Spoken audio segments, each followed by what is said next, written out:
Hey guys, Austin here with Volt Life Proof Grooming. You're gonna have to forgive the messy hair I wrote here on the bike today. Ask any guy out there who has a beard, chances are he gets questions about it either by friends or family or random strangers on the street, I don't know. But today I want to talk about the most common beard questions that I get and that I know other people get, and it never stops amazing me just how curious people out there can be. So today I want to give you the 5 most common beard questions I get with answers that you're probably not quite expecting, or answers that can actually go both ways depending on a situation or some kind of determining factor. So real quick, let's dive into it.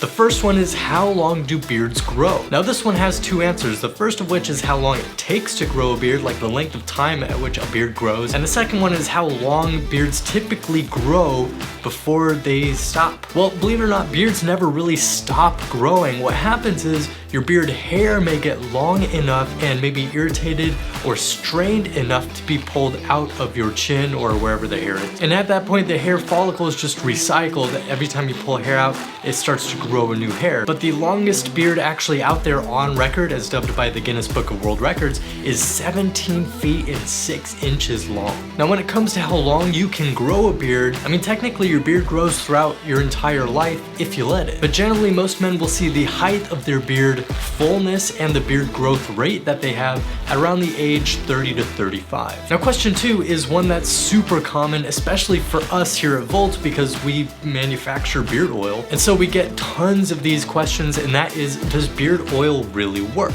And the answer is yes, but not for growth. See, the misconception about beard oil and the problem out there is that a lot of people claim that their beard oil is meant for growth. It's beard growth oil after all. So it should help you grow a beard, but that's not technically true. Now, the only kind of additive or chemical that has been found to actually increase hair growth in men is minoxidil. And most beard oils out there, in fact, everyone that I've seen does not contain minoxidil. So saying it's a beard growth oil is not exactly true, but it's more like a beard maintenance oil. So beard oil definitely works if you have the realistic expectations as to what beard oil really does. Beard oil is just supposed to provide hydration, get rid of skin flakes or irritation, things like that, or maybe itchiness, and soften your beard. It should also give your beard like a nice shine, but that's really all it should do. It's much more for your beard health and the skin health underneath your beard than it is for any kind of growth serum or anything like that. Question number 3 is, do beards make you attractive? The answer is yes and no. Now obviously everyone out there is different. Everyone is going to find something more attractive than another thing.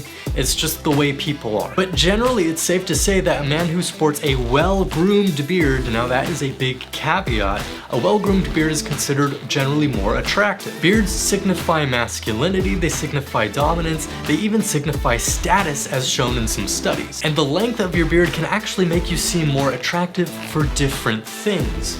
For example, studies have shown that people with shorter beards or stubble-like beards are generally seen by the opposite sex as being more attractive for flings or one-night stands or something like that.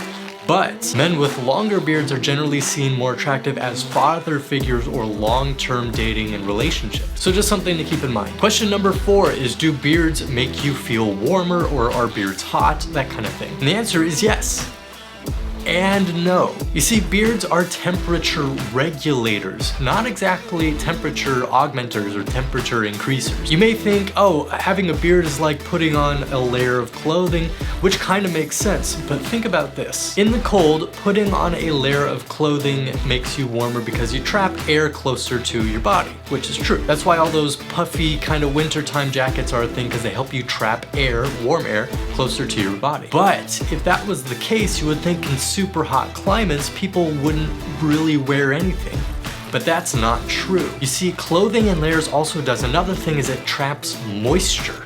And moisture and the evaporation of moisture is what helps keep you cool, which is why we see a lot of desert nomads wearing like full clothing, full robes, because it helps keep the sun directly off their skin and from evaporating their moisture too quickly, which elongates the amount of time they feel cooler and can go throughout that climate. So when I say a beard is a temperature regulator, what I mean is in cold climates, a beard will help keep you warmer by trapping air, but in warm climates, it'll help actually keep you cooler by trapping and keeping the sun directly off the moisture on your face. Otherwise, you're going to be losing a lot of moisture too quickly, which is why beards do keep you warm in certain circumstances, but they also keep you cool in others. All right, question number 5, and this is a super common one, especially for me. I even researched this question a lot and asked, the almighty Google this question when I first started growing my beard, because I have a lot of red in my beard, even though my hair is brown. So if you have different colored beard hair than you do, let's say, on your head, chances are your beard is more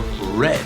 Why is that? So essentially there is a gene that can be passed down called MC1R. When this gene is mutated, it can actually affect your hair follicle and the ability of the proteins to create melanin, which is essentially the coloring in your hair. Even a very, very distant relative can cause this effect in someone many generations afterwards. There are essentially 2 different pigments that are responsible for the color of your hair and subsequently the color of your beard. Eumelanin, which is responsible for black tones, and pheomelanin, which is responsible for red ones. People with a mutation of the MC1R gene generally produce more pheomelanin and therefore a more reddish tint or tinge to their beard. So I hope you guys liked this fun little video. Hopefully it was something that was brand new to you. There were kind of some unexpected answers for a lot of these, and a lot of them depended on the situation in which the question was being asked. So if you guys like this video, please hit like and subscribe. We got tons more beard content coming out for you guys. If you guys are curious about where you can get the best beard oil, like I mentioned, head down to the description. There are links down there for Volt's beard oil. It's awesome stuff, dries super quickly, not sticky or anything like that, and it makes your beard feel super soft. So once again, thank you guys so much for watching. I will see you in the next video.